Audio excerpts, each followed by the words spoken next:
The Prisoner is a hybrid dexterity and intelligence class sporting a very stylish headpiece that all my homies are jealous of. If you're planning to start your tarnished journey as this class, then this guide is for you.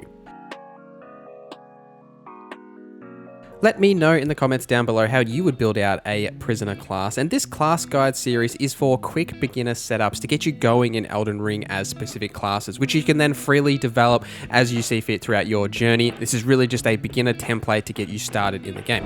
Starting off with character creation, your starting stats for the prisoner is a level 9, and your main stats is dexterity and intelligence both at 14, with vigor and mind at 11 and 12 respectively. You also have a decent amount of endurance, which is really positive for the prisoner, so then as you develop this Spellblade kind of playstyle, you don't really have to put any points into endurance to increase your stamina.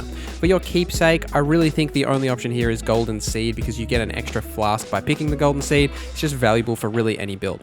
Your starting gear is pretty solid. You start out with an S-Stock, which is a very well-balanced dexterity scaling weapon. You get the Glintstone Staff, which is a little bit better than the Astrologer's Staff that you start out with in that class, and you get the Magic Glint Blade, which is probably the downside of starting out here. It's the spell you start out with. It's pretty solid. It has a long wind-up time, but later on in this video, I'll tell you how you can get some better spells very quickly in the game. And you start out with the prisoner attire.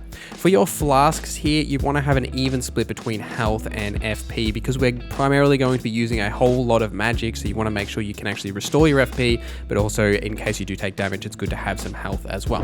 How you play this class is it's really designed as a spell blade, and it's one of the more advanced classes because of its hybrid nature.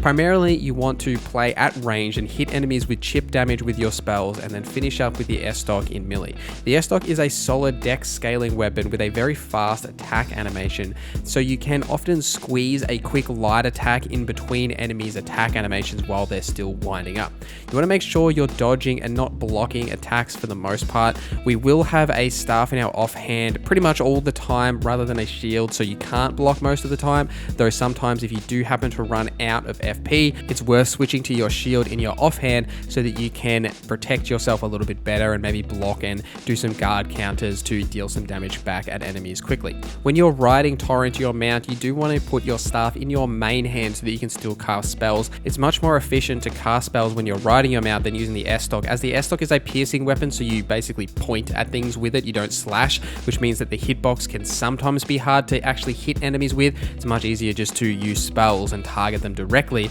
than having to use the S-Stock. Though you can get away with the S-Stock, I just prefer personally to use the staff in these scenarios. And in a lot of cases, in the very early stages, leveraging magic is very overpowered. For a lot of the mini-bosses in the catacombs and other mini-bosses you might find, definitely use a lot of spells, and you can really level up quickly by leveraging spells and avoiding the damage coming towards you. For your attributes, when you are leveling up, you primarily want to focus on intelligence. This is for your spell scaling as well as your mind stat, which will increase your FP total so you can cast more spells. I would also suggest to put some minor points into vigor until you can basically guarantee that you're not going to get one shot by a lot of bosses and enemies, and once you've kind of hit that point, you're pretty much okay, as well as then putting some of those additional points into dexterity for your weapon scaling for your main hand weapon that we'll be using.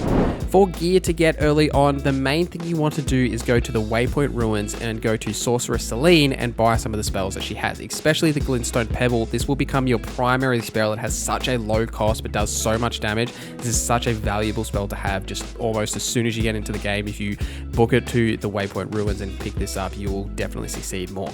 By killing the imps in the catacombs, there is a chance that they will drop this imp helmet, which will actually give you relatively decent physical resistances as well as an increase to your overall intelligence. So it's a great helmet to pick up very early in the game for this build. The way you increase your amount of memorized spells is by the memory stones that you can find throughout the world. You can also buy one at the Round Table Hold relatively cheaply, so you can get this pretty much straight off the bat just to give yourself some extra spells. And the other thing I would definitely suggest to pick up is the shield that you can get from the Round Table Hold. Once you have unlocked this just by doing some exploring and unlocking the graces, it will eventually unlock. When you go to the vendor here, you can buy a shield that has a 100% physical resistance, but it also has a low strength cost. So because we don't have a lot of strength, we can still use this shield and block all of the damage coming towards us. It's a better shield than the one you start out with. As you explore, you'll find better armor than the prisoner set and just really equip this as you do see fit. You'll also need to put on some gloves, as the set doesn't start with some gloves, but as long as you're staying within that medium load range, we're not heavy rolling, then you're basically fine here to